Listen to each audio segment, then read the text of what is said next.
예, 오늘은 마태복음 강의 52번째 시간으로 가장 큰 두 가지 계명이라는 제목으로 하나님 말씀 전할 때에 크신 은혜가 있기를 주의 이름으로 축원합니다. 로버트 풀건 목사가 1988년에 출간하여서 전 세계적으로 베스트셀러가 된 내가 정말 알아야 할 모든 것을 유치원에서 배웠다라는 책이 있습니다. 저도 이 책을 중학교 때 읽었는데요. 그 책의 핵심 내용은 우리가 의미 있는 삶을 살기 위해서 필요한 것은 대학원에서 배운 지식이 아니라 유치원에서 배운 것들이야 하는 것입니다. 유치원에서는 이미 우리가 의미 있는 인간으로 사는 모든 것을 다 배웠다는 것이죠. 그래서 많은 사람들이 의미 있게 사는 삶에 대해서 이미 알고 있다는 것입니다. 그러나 아는 것과 아는 대로 사는 것과는 다른 문제다라고 이렇게 얘기를 하고 있는데요. 오늘날 한국 사회는 많은 문제와 그리고 사고의 소식들을 듣고 있습니다. 그 중에서도 특히 인간성이 상실된 사람들의 이야기를 들으면 허탈하기도 하고 또는 속상하기도 합니다. 예를 들면 어린아이들을 학대한 사건들, 그리고 돈 많은 사람들의 갑질이나 혹은 아파트에서 경비하시는 분의 어려움들, 그래서 그 주민들이 무시한 이야기를 보면서 3학년 아이들이 배우는 도덕책 내용만 알아도 이런 사회가 되지 않겠다라는 생각을 하게 됐습니다. 요즘에 코로나19로 인해서 학생들이 온라인 수업을 듣는데요. 저도 가끔 아들의 온라인 수업을 도와주기 위해서 같이 온라인 수업을 듣는데 3학년 도덕에 관한 수업을 들으면서 여기서 배우는 것만 우리가 잘 기억해도 참다운 인간으로 살 수 있겠다. 사람과 사람 사이에 어떻게 예절을 지키고 그들과 어떻게 소통하는 것인가에 대해서 3학년 도덕책에 나오는 내용들만 알아도 우리가 참으로 괜찮은 사람들이 되겠다라는 생각을 하게 됐습니다. 우리 신앙도 마찬가지로 가장 기본적인 것, 가장 큰 계명부터 지켜야 다른 모든 것들을 지켜나갈 수 있습니다. 그런데 우리가 신앙생활을 오래 하다 보면 지켜야 여러 가지 신앙 규례가 참으로 많은 것 같고 성경을 읽으면 나는 이것도 안 되고 저것도 안 되는 것 같아서 어떤 것을 먼저 해야 되는가 혼란스러울 때가 많이 있죠. 그리고 때로는 지키고 따를 것이 너무 많아서 신앙생활을 포기해야 되나 라는 좌절감이 들 때도 있습니다. 오늘 말씀은요, 예수님께서 사두개인들로 대답할 수 없게 했다는 그 이야기를 듣고 바리새인들이 찾아왔습니다. 이들은 자신들과 늘 대립적인 위치에 있었던 사두개인들을 납작하게 해두셨다는 그 사실보다는 그리스도께서 존귀하게 되셨다는 것에 더 분노가 일어났다는 것이죠. 그리고 예수님께 다른 질문을 하기 위해서 오늘 모였습니다. 신앙생활에 지킬 것이 너무 많아서 힘들고 지친 성도들이 계시다면 오늘 말씀을 통해서 우리가 가장 먼저 무엇을 지키고 힘써야 하는지를 듣고 하나님의 은혜 속에서 승리하시는 우리 귀한 베들교회 성도들 되시길 주의 이름으로 축원합니다. 첫 번째는 가장 큰 계명입니다. 오늘 37절에서 40절까지 나와 있는데 우리가 잘 아는 대로 하나님 사랑 이웃 사랑에 대한 이야기죠. 오늘 35절에 보면 예수님께 질문한 사람은 율법사라고 이렇게 기록이 되어 있습니다. 이 율법사는 구약의 율법을 가르치는 사람으로서요, 율법에 정통한 사람들이었습니다. 그런데 이 마가복음 12장 34절을 참고해 보면 예수님께서 오늘 이 질문한 율법사에게 내가 하나님의 나라에서 멀지 않도다 라고 이렇게 말씀하시는 장면이 나오는데 이로 보아서요, 이 율법사의 질문은 다른 바리새인들이나 다른 율법사랑은 다르게 예수님을 넘어뜨리기 위한 질문은 아니었습니다. 이 다른 바리새인들이나 율법사들은 예수님의 율법적 지식과 수준을 물어봤지만 이 율법사는 예수님의 지식이 아니라 예수님의 판단을 지금 물어보고 있는 것인데요. 그것은 예수님 당시에 이 율법을 해석하는 사람들끼리 서로 하나 되지 못하고 이 율법에 대한 다양한 해석들을 했기 때문입니다.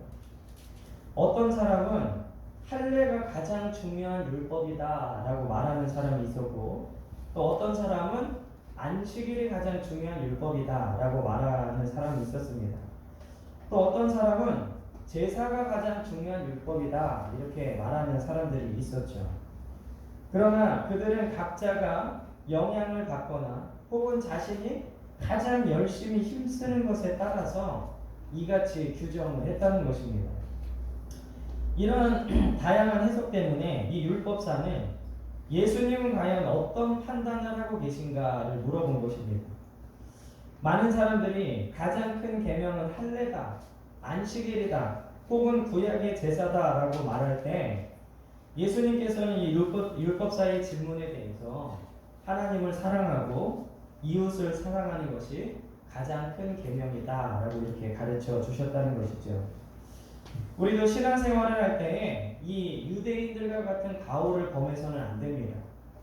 어떤 사람은 신앙생활의 본질이 기도라고 생각을 합니다. 그러나 기도는 바리새인들도 길가에 서서 길게 기도했다는 것을 잊어서는 안 됩니다. 어떤 사람은 신앙의 본질이 봉사라고 생각을 합니다.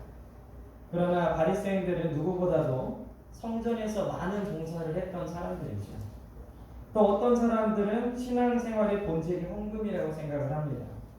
성전에서 가장 많은 헌금을 했던 이들이 예수님께 꾸중을 들었다는 것을 여러분들이 기억해 본다면 이런 것들은 신앙의 형식과 하나의 부분이지 그것이 전부가 될 수는 없다는 것입니다. 유대인들이 할례가 율법의 전부다, 제사가 전부다, 안식일이 전부다 라고 말했던 것처럼 우리는 신앙의 어떤 한 형태가 그것의 전부라고 말할 때부터 하나님과의 올바른 관계가 될 수 없다는 것입니다. 신앙생활의 본질은 하나님 사랑인 줄 믿으시길 주의 이름으로 축원합니다. 하나님을 사랑하기 때문에 기도하고 봉사하고 헌금하는 것이죠. 이 모든 것들 다 중요한 것입니다. 기도해야 되고 주를 위해 봉사해야 되고 하나님께 물질도 드려야 되지만 이것이 본질은 아니라는 거죠. 하나님을 사랑하는 마음 없이 하는 기도와 봉사와 헌금은 아무런 의미가 없다는 것입니다. 하나님을 사랑하기 때문에 또한 이웃을 사랑할 수 있는 것입니다. 가장 큰 계명을 놓치고 더 세부적인 하나님의 명령을 따를 수 없다는 것이죠. 오늘 예수님께서 말씀해 주신 가장 큰 계명은 그렇기 때문에 사랑이라고 우리가 말할 수 있습니다. 예수님께서 알려주신 가장 큰 계명을 통해서 우리가 알 수 있는 것은 무엇이냐? 첫째는 이 사랑의 계명은 사법적 율법이 아니라는 겁니다.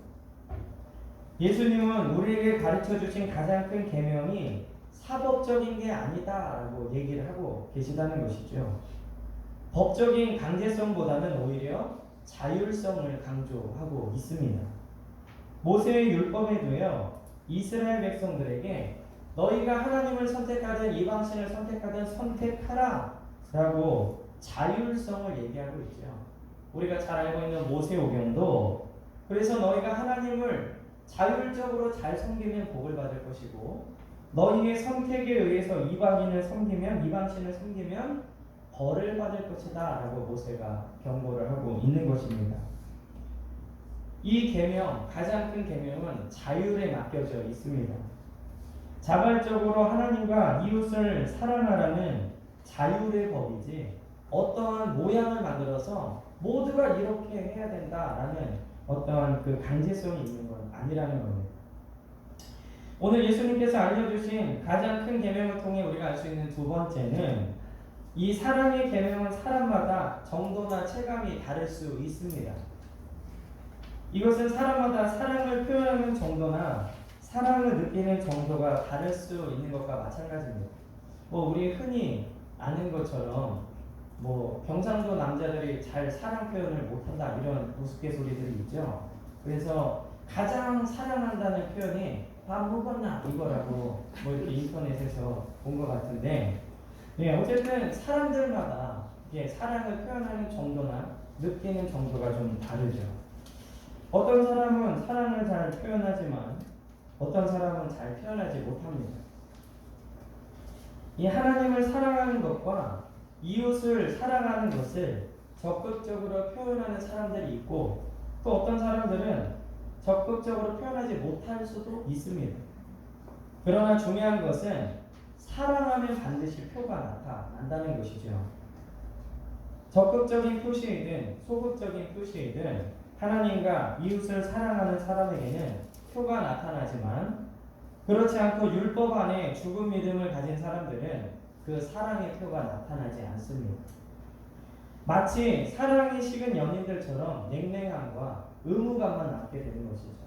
마지못해 전화하고 마지못해 같이 밥을 먹고 이러한 의무감만 남게 된다는 것입니다. 그리고 오늘 예수님께서 말씀하신 이 사랑의 계명을 통해서 알 수 있는 세 번째는, 그렇기 때문에 이 사랑의 계명은 마음과 행동이 같이 움직여야 한다는 것입니다. 마음은 뜨거운데 행하지 않는 사람, 행함은 있는데 마음이 식은 사람 모두 자발적으로 하나님과 이웃을 사랑하는 것이 아니라는 것이죠. 바리새인들은 마음 없이 행동만 했습니다. 그래서 율법주의가 나온 것이죠. 현대 그리스도인들은 마음은 있는데 행함이 없는 믿음을 가진 사람들이 많이 있습니다. 우리가 가장 큰 계명을 지키기 위해서는 마음과 행동을 통해서 하나님과 이웃을 사랑하는 것입니다. 신앙생활이 혼동될 때에 우리는 다시 가장 기본으로 돌아가야 합니다. 내가 하나님을 진심으로 사랑하는가? 내 이웃을 내 자신과 같이 사랑하고 있는가? 여러분들이 이것을 충실하게 지키면 여러분들은 나도 모르게 훌륭한 그리스도인이 되어 있을 줄 믿습니다. 오늘 두 번째로는요, 가장 큰 계명의 의미입니다. 오늘 예수님께서는 가장 큰 계명은 하나님 사랑, 이웃 사랑이라고 율법사에게 가르쳐 주셨습니다.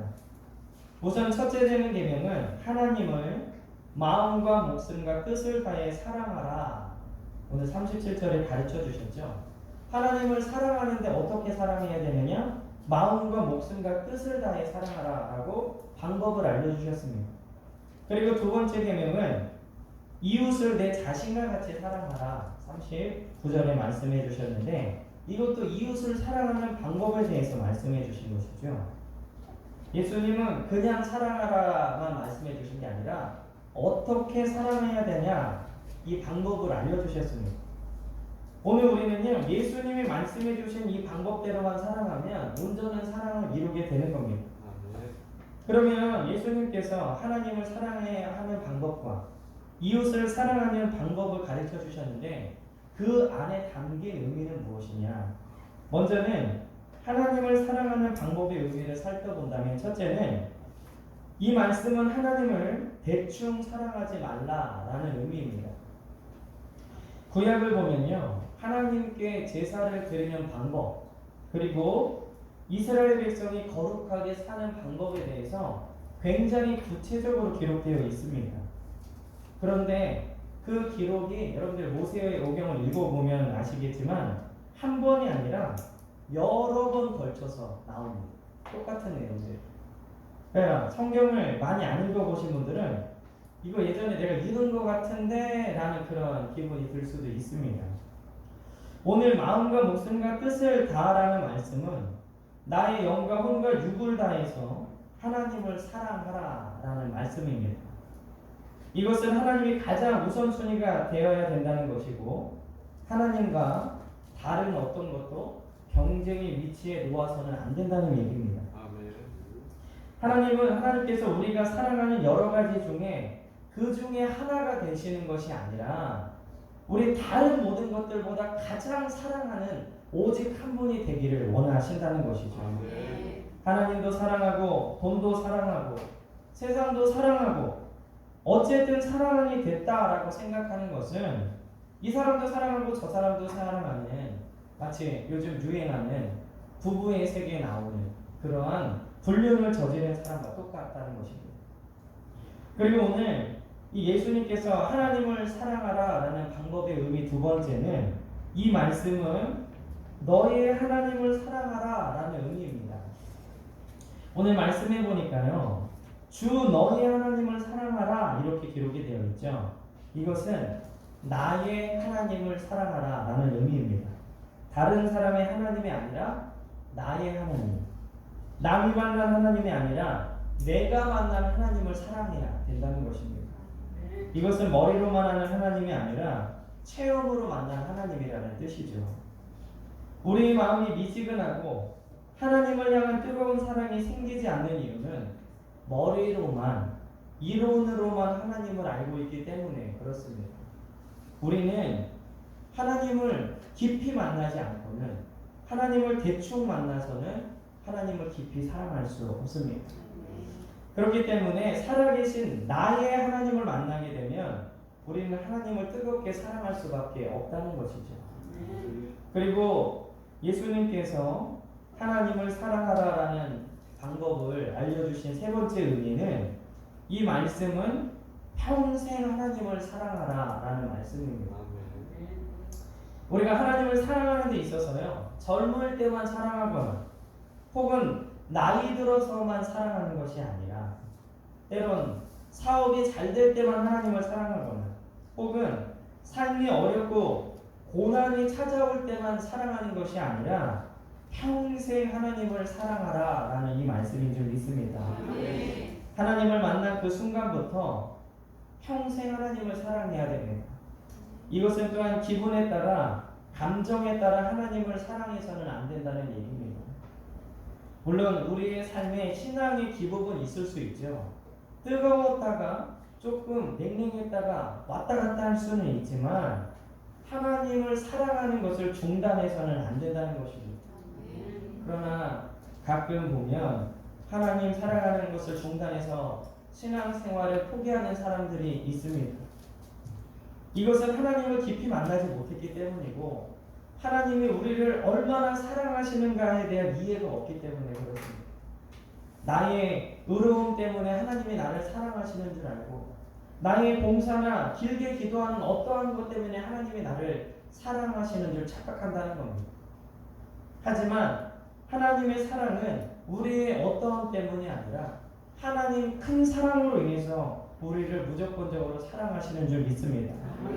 그렇기 때문에 우리는 하나님 사랑하는 것을 중단하지 말고 나의 어떠함이 아니라 나의 어떤 시절이나 상황 때문이 아니라 하나님 그분으로 인해서 늘 감사하고 사랑할 수 있는 우리 베델교회 성도들 되시길 주의 이름으로 축원합니다.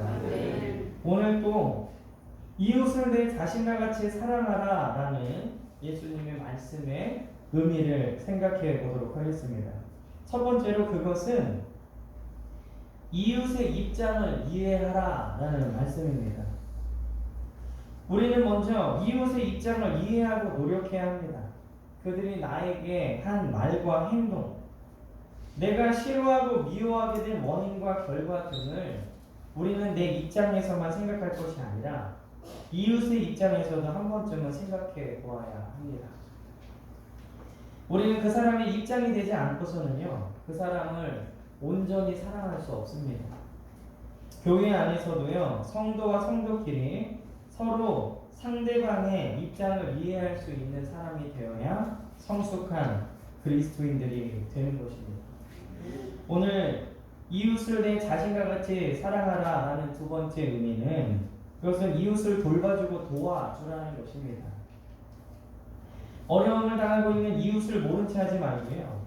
마음이 간다면 기도할 뿐만 아니라 실질적으로 도와줄 수 있는 방법들을 찾아야 합니다. 평생 살면서 이웃의 어려움과 고난에 대해서 한 번도 고민해보거나 도와줄 마음이 없었다면 그리스도의 마음이 없거나 이웃에게 무관심한 사람이고 또한 우리가 가장 기본적으로 지켜야 될 가장 큰 계명 중에 두 번째 계명을 지키지 않는 사람이라는 것이죠. 그리스도인이라면 어디서든 어떤 이유에서든 이웃의 아픔과 고통에 대해서 돕고 싶다는 마음이 늘 있어야 됩니다. 그리고 이웃을 내 자신과 같이 사랑하라 라는 말씀의 세 번째 의미는 그것은 이웃의 영혼을 구원하라는 것입니다.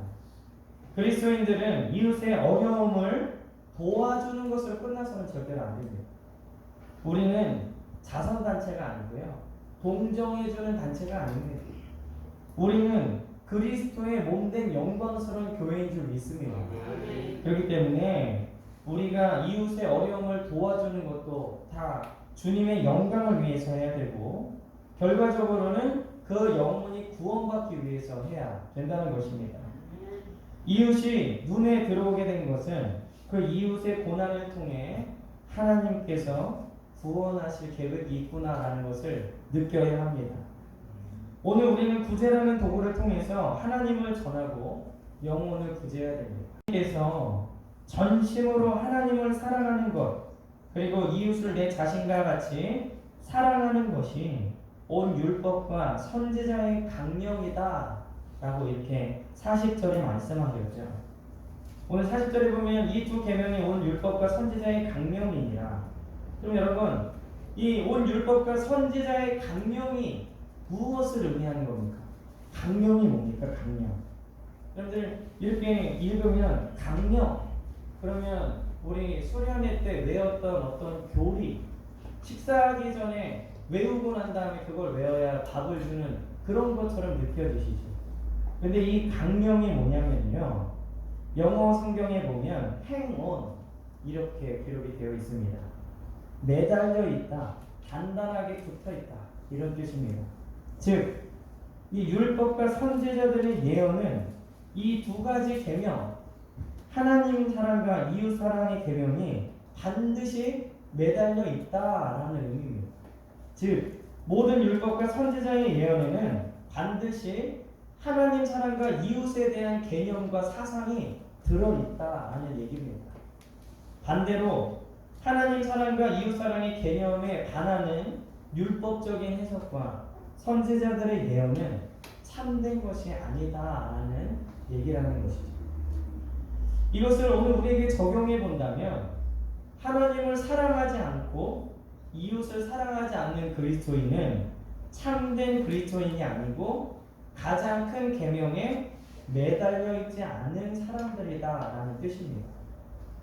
그러므로 오늘 주님께서 알려주신 하나님을 사랑하는 방법과 이웃을 사랑하는 방법의 의미를 기억하시고 하나님을 전심으로 사랑하고 이웃을 내 몸과 같이 사랑할 수 있는 저와 여러분들 되시길 주의 이름으로 간절히 축원합니다. 마지막으로는요. 그러면 그리스도가 누구의 후손인가? 라는 말씀입니다. 오늘 41절에서 46절에 보면 예수님께서 이 바리새인들에게 질문을 하시죠. 그리스도가 누구의 자손이냐? 그랬더니 그 질문에 대해서 유대인들은 통상적으로요. 그리스도는 다윗의 자손으로 온다라고 모두가 그렇게 생각을 했습니다. 그래서 이 유대인들이 생각했던 대로 예수님께 다윗의 자손입니다 라고 대답을 하죠. 그런데 이 다윗의 자손이라는 말들은 이 맹인들이 예수님을 메시아로 인정하고 부를 때도 썼었던 호칭입니다. 여러분들 마태복음 강의 들으시면서 기억나시겠지만 맹인들이 예수님께 눈 떠달라고 부탁했을 때 다윗의 자손이여 라고 이렇게 불렀습니다. 오늘 본문에 보면 예수님이 마치 그리스도가 다윗의 자손이 아닌 것처럼 얘기를 하시죠. 오늘 45절에 보면 다윗이 그리스도를 주라 칭하였은즉 어찌 그의 자손이 되겠느냐 이걸 보면 그러면 그리스도가 다윗의 후손으로 오시지 않는가 라고 이렇게 생각하게 됩니다. 그러나 우리는 분명 예수님께서 혈통으로는 다윗의 자손으로 오셨고 영으로는 하나님의 아들로 이 땅에 오셨다라고 분명히 배웠죠. 그렇다면 45절에서 예수님이 바리새인들에게 하신 말씀은 무엇이냐? 우선 맹인들이 불렀던 다윗의 자손이라는 호칭은 그리스도를 하나님으로 인정한, 그래서 그리스도이신 하나님이신 당신만이 우리의 눈을 뜨여줄 수 있습니다라는 위대한 신앙 고백의 호칭이고요. 오늘 이 바리새인들이 말하고 있는 다윗의 자손은 다윗 왕의 후손으로 이 땅에 와서 로마를 멸망시키고 예전과 같이 풍요롭고 부유하게 만들 위대한 사람이라는 의미가 담긴 것입니다. 바리새인들은 그리스도를 위대한 사람으로 생각했습니다. 그런 그들의 생각을 하시고요. 예수님께서는 그리스도가 다윗의 자손이 아닌 하나님께서 이 땅에 오시는 것이다 라고 설명을 하고 계시다는 것이죠. 이 땅에 오시는 그리스도는 다윗의 자손이 아닌 하나님의 아들로서 하나님이 직접 이 땅에 오시는 것이다 라는 것을 설명하고 계신 것입니다. 그렇기 때문에 맹인들이 불렀던 다윗의 자손이여 라는 호칭은 그 의미가 맞는 것이지만 오늘 바리새인들이 그리스도에 대해서 잘못된 생각과 마음을 가지고 있었기 때문에 그들에게 이렇게 설명을 해 주신 것입니다. 그러나 그들은 예수님의 이러한 가르침을 받아들일 생각이 없었죠. 그러면 오늘 이 예수님의 질문 속에서 우리가 받을 은혜는 무엇이냐? 오늘 42절에 보면요. 예수님이 바리새인들에게 너희는 그리스도에 대하여 어떻게 생각하느냐? 이렇게 물어보시죠. 그리스도에 대하여 어떻게 생각하느냐? 예수님은 바리새인들이 그리스도를 단지 로마를 이기고 예전에 태평성대를 이룩할 위대한 사람이라고 생각하는 것을 아시고 이 질문을 하셨는데 이 질문은 오늘 우리에게 그대로 가져와야 됩니다. 그러면 우리는 그리스도에 대해서 어떻게 생각하고 있는가? 어떻게 그분을 대하고 있으며 어떻게 그분과 생활하고 동행하고 있는가? 바리새인들이 생각했던 것처럼 단지 다윗의 나라를 회복하고 그때의 부유함을 주시는 나에게 복과 권력을 주시고 다윗 때와 같이 풍요를 주시는 그런 분으로 그리스도를 생각하고 있는 것은 아닌가? 그리스도는 단지 내가 예배를 잘 드리고 열심히 기도하면 내 사업을 성공시켜 주시고 자녀가 잘 되게 하여 주시는 단순히 그런 성공의 도구로 생각하고 있지는 않는가? 나는 하나님이신 예수 그리스도를 마음을 다하고 목숨을 다하고 뜻을 다하여 사랑하고 있는가? 아니면 그분의 말씀이 나에게 족쇄가 되어서 나의 삶을 괴롭게 하고 있는 것은 아닌가? 나에게 그리스도는 어떤 분이신가? 너희는 그리스도에 대하여 어떻게 생각하느냐? 오늘 우리는 이 질문 앞에 서야 합니다. 그리고 솔직하게 대답해야 합니다. 그 질문은 언제든지 우리가 베드로처럼 주는 그리스도시요 살아계신 하나님이라고 대답해야 될 준비가 되어 있어야 됩니다. 그리고 또 내 마음과 목숨과 뜻을 다하여 주님을 사랑합니다 라고 고백할 수 있어야 합니다. 예수님이 그리스도인 것과 내 모든 것을 사랑합니다 라고 우리는 이 고백이 만약에 주저된다면 우리는 그리스도를 어떻게 생각하고 있는지 반드시 돌아봐야 합니다. 우리는 주님 앞에 반드시 서게 될 것입니다. 이건 변함없는 사실입니다. 언제가 됐던지 간에 우리는 주 앞에 설 것입니다. 그때 우리가 평소 예수님을 어떻게 생각하고 살았는지 명확하게 나타날 것입니다. 그때 후회하지 않는 인생이 되기 위해서 오늘 우리에게 주신 이 시간 안에서 하나님을 마음과 목숨과 뜻을 다해 사랑하고 이웃을 내 자신과 같이 사랑하여서 주님께 귀한 칭찬을 듣는 마지막 때에 주님 앞에 섰을 때 잘했다 착하고 충성된 종아 이렇게 귀한 칭찬을 듣는 저와 여러분들 되시기를 주의 이름으로 간절히 축원합니다. 기도합니다.